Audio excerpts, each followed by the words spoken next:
Okay, yes?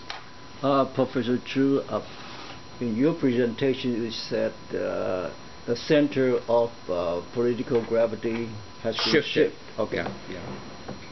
You haven't explained to us why it's been shifted. I thought this election is a presidential election in Taiwan. Yeah. And I believe that in the international community, we all are aware this is the election of the presidential in Taiwan. But in Taiwan, they said this is not the election of presidential of Taiwan. It's the president of the Republic of China. Okay. Why there's one jacket and two coats? And inside Taiwan, you are not even allowed to say you are elected the president of Taiwan. That's illegal in Taiwan. But in the international community, everyone knows there's the election in Taiwan, the presidential election in Taiwan. And it's kind of a joke, to the international community, because you're not talking the reality. As everyone knows, the election, it's a Super Bowl in Taiwan. Everyone participates. But it's really unfair that the people of Taiwan, they cannot elect their president, so-called Taiwan's president. And that led me to one question. Do you believe the people of Taiwan have the sovereignty of Taiwan, or who owns the sovereignty of Taiwan? And according to United States, the district court judge in Washington, D.C., Judge Rosemary Collyer, she said the people of Taiwan are stateless. They don't have the state. They are the person without nationality. Okay? And appeal court circular Judge Brown, she said, due to the tumultuous relationship of United States and China, has trapped the people in Taiwan into the political purgatory.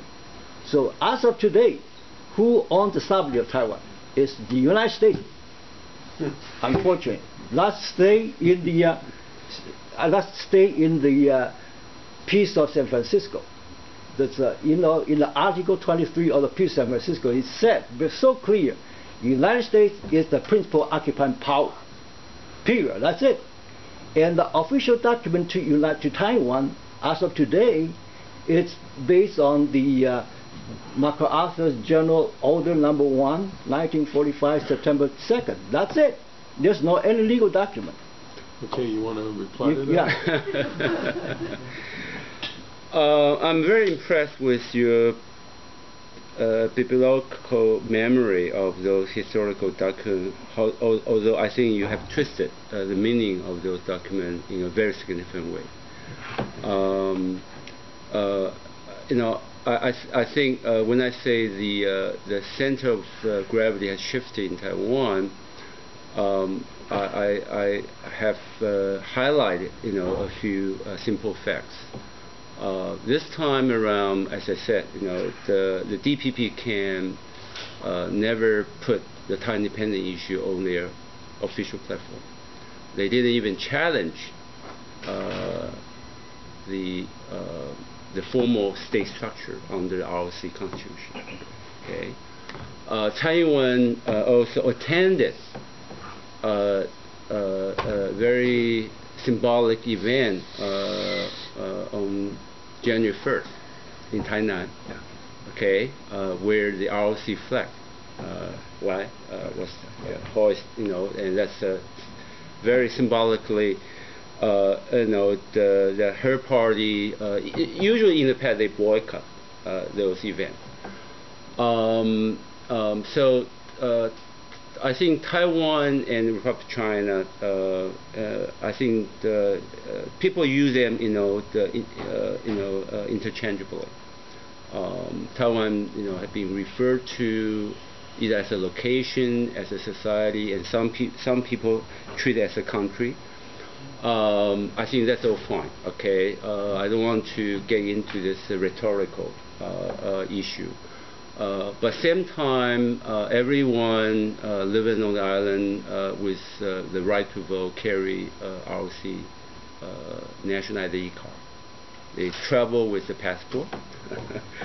and when Chen Shui-bian got elected 8 years ago, he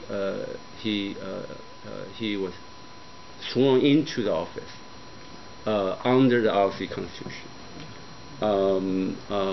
So the issue about the sovereign of Taiwan, I think, in many ways, I think it is the issue.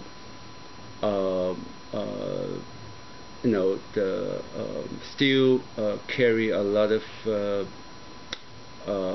unnecessary baggage, from the past. And I think for a lot of people living on that island, they will, be comfortable to say President of Taiwan or President of ROC at the same time. I wouldn't say it's illegal to say President of Taiwan. I don't think that you will have any legal consequence by saying that. There's no equivalent of a laissez majesty law. No, not at all. Yeah. So and so I think people try to downplay the tension between the two. But what you just did, try to, to heighten the tension between the two. I don't know whether that's really conducive. To generate a more stronger consensus among the people of Taiwan, okay? And to be able to live with the not always comfortable reality, right? Taiwan was not, Republic of China is not formally recognized by the major country on this planet, but at the same time, either to be known as ROC or Taiwan, but it has been treated as a de facto sovereign nation by all major countries in the world. I think we have probably lived with that, that reality, which is not entirely comfortable one, for a long time. I'd like to ask you about a couple of these policy challenges, but before I do, let me ask you a challenge about the future of democracy. Mm-hmm. What's the future of the DPP? So you predict that these two smaller opposition parties will gradually fade in significance, maybe go out of business altogether someday. So the DPP in that sense is clearly the alternative. But it didn't do as well as some of its supporters expected. Mm-hmm. The election wasn't as close as some of them expected. It improved in the LY election, but it still is, definitely in the minority there. Yeah. It looks like, the DPP miscalculated in agreeing to the constitutional reform, revising the electoral system, because they now seem to have kind of a structural disadvantage in LY elections. So there's kind of two views you can take. One, well, there's a natural rhythm where in a presidential system that is structured like Taiwan or the United States, the natural rhythm is the incumbent has an advantage, tends to be re-elected, and then there tends to be alternation over time. Yeah. So if you look at other systems, odds kind of tend to predict that the DPP will come back to power in 4 years. But then if you look at some of these other indicators, some people are saying, no, the DPP may be in the political wilderness a much longer period of time. So what's your view about the kind of structural situation between the two major parties, and about what we may see in terms of leadership changes and any strategic changes in terms of the DPP going forward?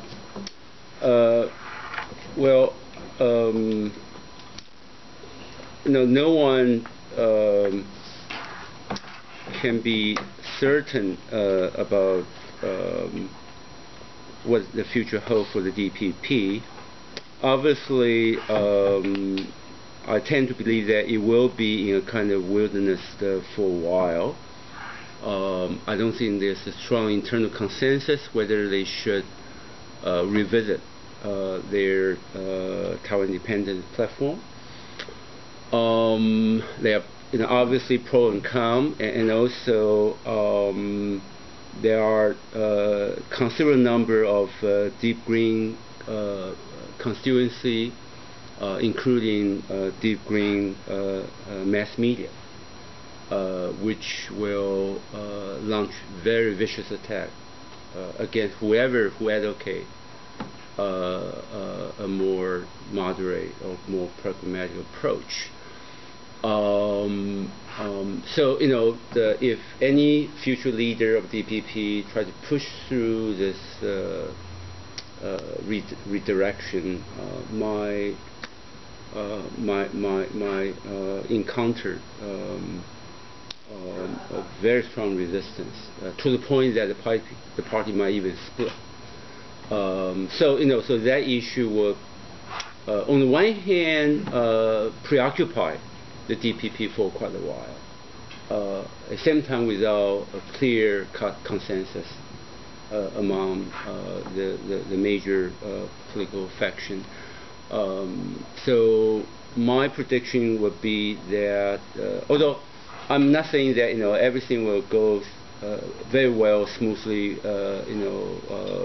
with the KMT. KMT might make mistake, might encounter some big obstacle, or might the fumble, on its own. But leaving that aside, I would think that it will probably take another humiliating defeat for the DPP, really, to, and then maybe also it will come with a generational replacement as well, for DPP to go through rejuvenation and also a major adjustment to its core commitment. And the second question concerns your very last point about the misallocation of human resources. You said something that I hadn't heard before. Yeah. That I found striking, particularly in the context of our presidential election campaign, where Rick Santorum has become famous for his remark that maybe everyone didn't need to go to college, and that people should be proud of even not going to college. So I thought Taiwan was priding itself on its rate of college graduation. Speak more about that. Yeah, that's no longer the case. Obviously, for a small island like Taiwan, we have too many university and college. We have, believe it or not, we have more than 160, almost 170. 4-year college and university. For a senior high graduate, whoever who want to get to a college, he can get to a college. And all the college, no matter how low their score, conceivably can be. And the most dreadful aspect is this, that the offspring from the higher income and middle income family, they usually get admitted to the top tier private university, or at least top tier private university. Okay, so they will get a decent return from their investment. It's the children who are from the lower income, from countryside, who end up, being admitted to the really, third tier, the college university, which don't provide them with quality education, but charge them, handsomely. So when they, off the campus, they are under the burden of student loan. On the one hand, at the same time, there's not enough job for them. But since they are, in terms of their psychology, they already get college education. There's no way, that they want to settle for a manual, labor job.